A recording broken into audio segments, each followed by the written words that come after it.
Hello friends, today I am discuss about how to change your phone into window phone. So let's start without wasting time. First open the Play Store,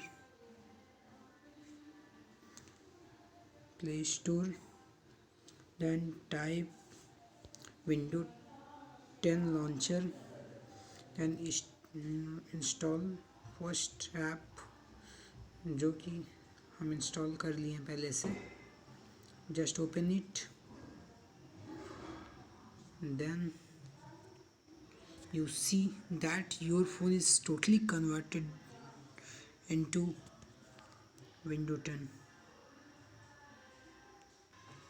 Everything is like a window, like this PC user, recycle bin, memes, WhatsApp, वगैरह वगैरह. You can see that it's like a Windows 10.